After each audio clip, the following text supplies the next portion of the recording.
Welcome in, guys, to kick off the tip-off. And before we get in today's video, we know you read the title, so pause the video right here. First off, subscribe because it's free. Like the video and share it with friends. And before we kind of get into the video and transition over to it, leave your comment right now who you think and who you want to be quarterback one for the Mountaineers rolling into week one versus Robert Morris. Are you team Nicco? Are you team Jaylen Henderson? Or are you team somebody else on the roster? We have to imagine it's Henderson or Nicco, but pause it right now. Leave your comment. We'll see what you're thinking. Appreciate you guys watching. Welcome in to kick off the tip off. Here to cover some WVU football with maybe the topic of the summer, Gage. Definitely a big topic and a big conversation that's going to go all the way into that first week of the season. Throughout summer camp, this is all you're going to hear. The reporters are going to be asking questions about these two guys. Without further ado, we have a quarterback competition on our hands for the first time in a long time in West Virginia football history. Gauge two guys that are athletic, they throw the football well, they seem to do what they do at a high level. Fresno State with Jaylen Henderson, Nicco. We've watched him here at WVU. Not too big of a sample size for either guy. In the Power 5 conference, there is a YouTube video out there of Nicco slinging the rock. Just a beautiful YouTube video. I don't think I appreciated Nicco. Well, yeah, we keep talking about it. I know, man. And that's exactly what I said when I sent it to you. I said until I watched that, I didn't appreciate the level of passer that Nicco was, right? Sometimes in the normal view that you see on watching TV, you kind of get a different view of the field. It's hard to kind of see the zip and the windows that he's throwing the ball into. So you appreciate that a lot more. It's exciting. Now we'll start with that, right? It's been a while since we've had one of these. You know, last season we knew it was Garrett Green. He kind of waited his turn to get in there. Some would say that we waited around a little too long with Jared Deggy and some names that have been kind of okay. You know what I mean? This hasn't been the past couple of years where it's just been like who's starting this year. I think we have a little bit of excitement this year, which is good between Nicco and Jaylen Henderson, and even outside of those two guys, you know, a couple other guys who have come in the quarterback room. Max Brown, not saying they're going to be pushing for playing time, but I'd feel pretty good if some wonky stuff happened. I feel good with those guys as third options, or if, you know, who knows? We don't know, man. That's the beauty of it. And key points to before we kind of dive into what we see from both sides, things like that. Number one, neither of these guys have ties to the coaching staff. I mean, this is not a case where this is a former quarterback that played for Rich Rod. Now, yes, you can say Rich Rod brought in Jaylen Henderson from the portal while Nicco stayed. You can put that way, but these guys really ties. And I think that that's a really good thing because it opens the window for Rich Rod to say, hey, I'm going to play the best guy that I see with my eyes, right? This doesn't come down to, well, he played for me at Jacksonville State. Well, he played for me here. I know him. That's out of the case. So I really think that no matter what the decision is come week one, it's going to be from a perspective of Rich Rod saying, this is the guy that I truly believe can get us back to winning the Big 12. And that's all he cares about. And that's the beauty and kind of the message that's been growing from Rich Rod press conferences so far in the offseason. This isn't Neil Brown where he's sitting around, weather good, tailgate good, weather's nice, fans have fun. Rich Rod runs a no bullshit policy, which is what WVU fans absolutely love. No bullshit policy. He's here to win games, Noah, and he's going to specifically play the quarterback, who's the most important position on the field. He's going to play the guy that fits his mold. And I think ultimately that's what it's going to come down to, man. The guy that starts has to not only physically be able to do what Rich Rod demands, but mentally adapt what his whole overall culture and messages to this team of hard edge.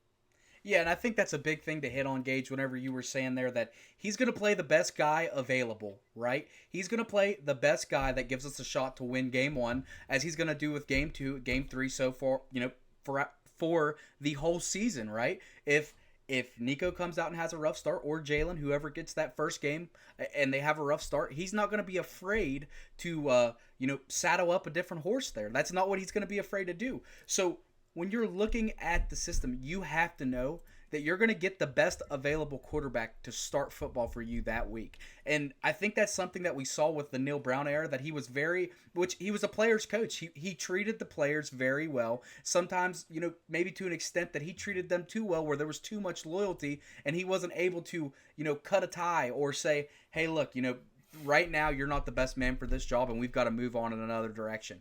And that's, I think Nicco kind of reaped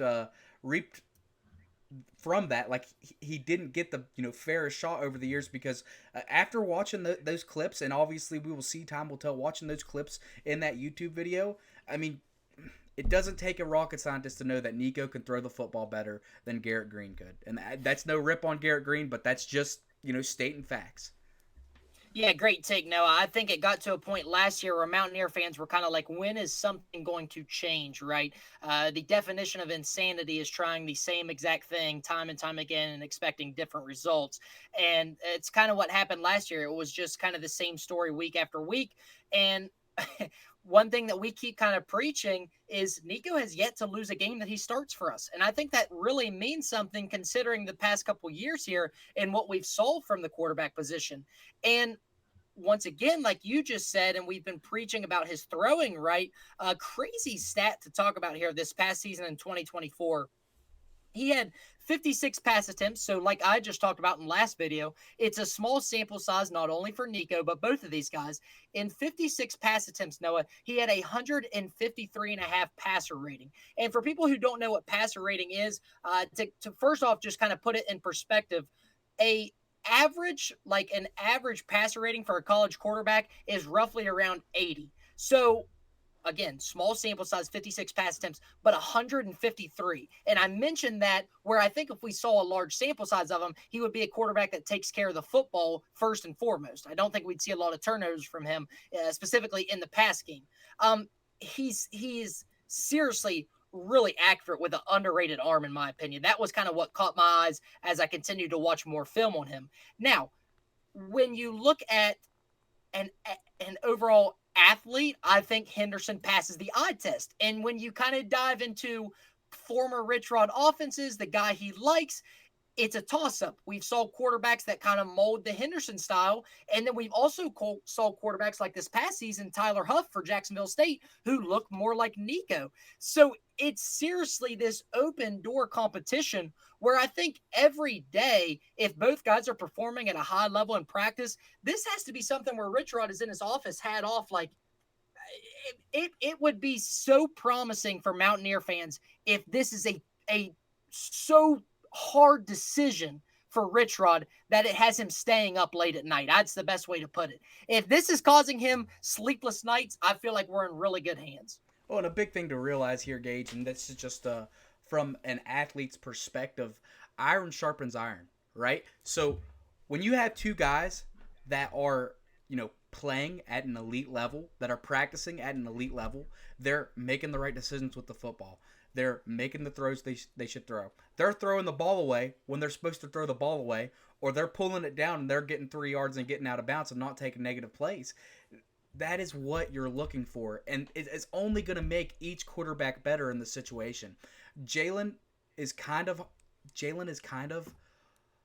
a little bit of a lesser sample size in the fact that he was injured last year at Texas A&M, so it was hard for him to get reps and get on the field, and especially even behind Wegman there, who started the season there for A&M, and then Marcel Reed, I believe, is the name that came in. True freshman. Phenomenal player, sleeper Heisman. Yeah, I'm high on him this year. Henderson, it's harder to get a bigger and a game type feel for how Henderson plays football. From what we've seen with Nicco, we know he's not afraid to lower the shoulder, take some contact, tough, gritty. But I do think, like you're saying, Gage, is just the athleticism. What does Rich Rod need in offense? And that's going to be more than outside of just a quarterback decision. If he needs more run, if the receiving room is a little bit short or a little bit, a little bit small-handed, maybe he needs a guy that can take off around the edge and get it. And Henderson wins the battle because of that. He has a little bit more speed than Marchiol. But at the same time, maybe we have receivers who, kill at slant routes. They're great at it. They get out, they get open over the top, and he wants Marchiol in there to be able to push the ball down the field. It's apples and oranges, I think. It's going to be really hard to tell until the very, very, you know, last weeks before the season. I don't think he's going to come out and name, and that's outside of just him not knowing, but even more a strategy wise, Robert Morris, they don't know who to prepare for right now.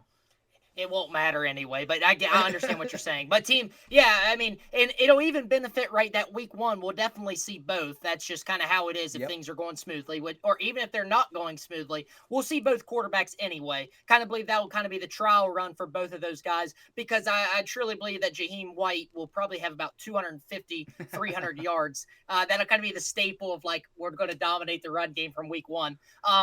Two things I wanted to say back to my rating the passer rating stat that I threw out for Nicco. I did want to mention, because it is important to note, 78 pass attempts for Jaylen Henderson. We saw 165. So about 25 more passes, a little bit of a higher rating. So both of these guys are good as passers. I think that's something to highlight, where Henderson, you kind of watch a little bit of tape on him, stuff like that, and what kind of flashes about him is his legs and how mobile he is, but he has an absolute rocket arm. Just the throws that he also makes, it's like, holy crap, man! Like, we haven't saw this level of arm talent in a minute, like Will Grier, Skylar Howard type days. So I'm excited for whoever. And the other thing that I was going to mention, Noah, back to what I said about Rich Rod will play whoever is going to win the games. This is how serious I am about that. This last season at Jacksonville State, week one, opening the season, a lot of buzz. They played Coastal Carolina. Starting quarterback was Logan Smothers. They ended up losing the game 55-27. Logan Smothers started the first half of that game.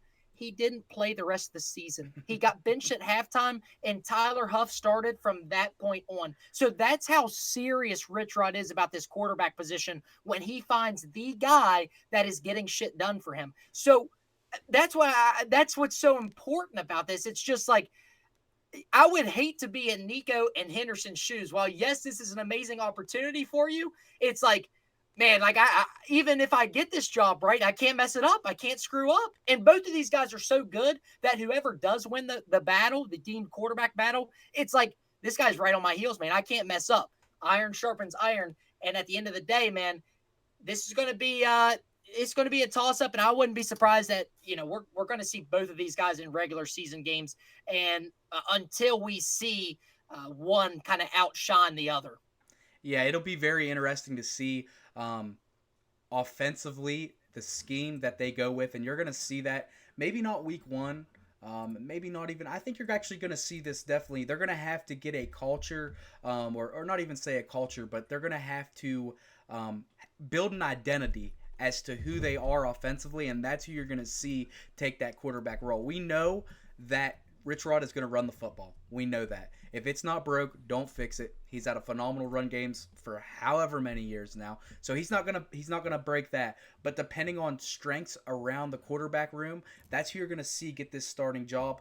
And I'm just excited to know that there are two guys that are quality that we can, have the ability to go out and start a football game for us this year.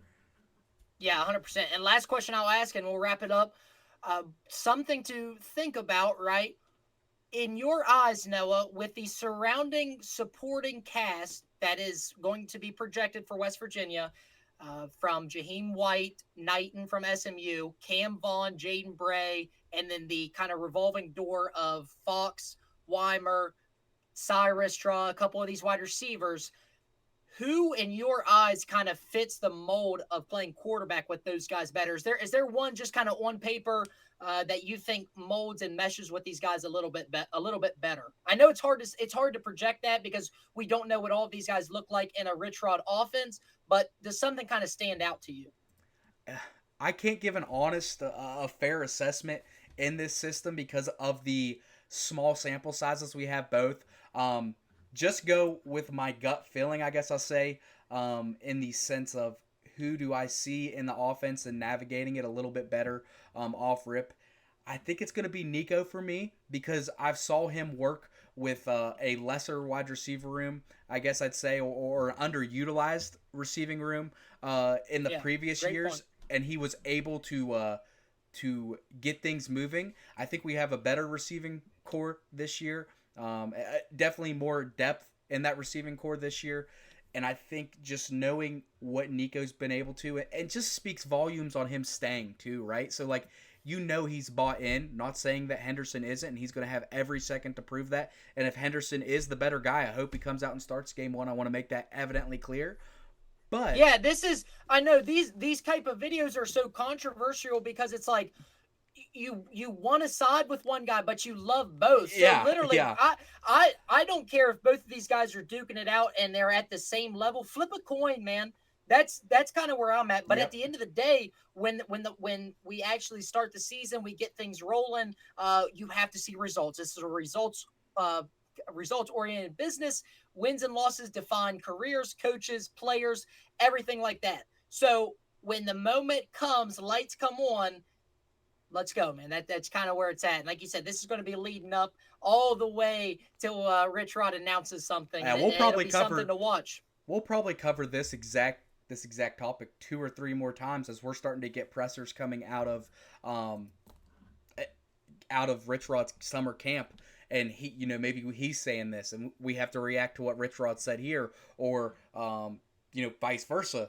Nicco came out and said this in a presser. Oh, we feel pretty confident he's going to be the starting quarterback to roll the season.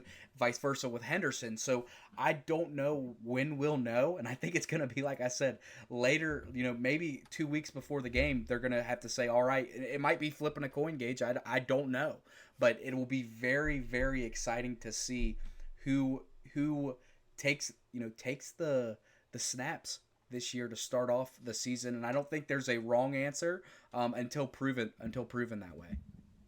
And runs with it, of course. So, as always, guys, like you said in the beginning of the video, comment who you think will be quarterback one, your kind of prediction, who you want. This is obviously May, so you can change your opinion later on. But Noah and I, we're going to play good guy here and not give a pick this early. But we're definitely interested to see what you guys think. As always, like, comment, share, and subscribe. It's free to hit the subscribe button. Helps us out a ton as we continue to try and grow this page. So, as always, guys, any questions, stuff like that, hit the comments, and we'll see you in the next one.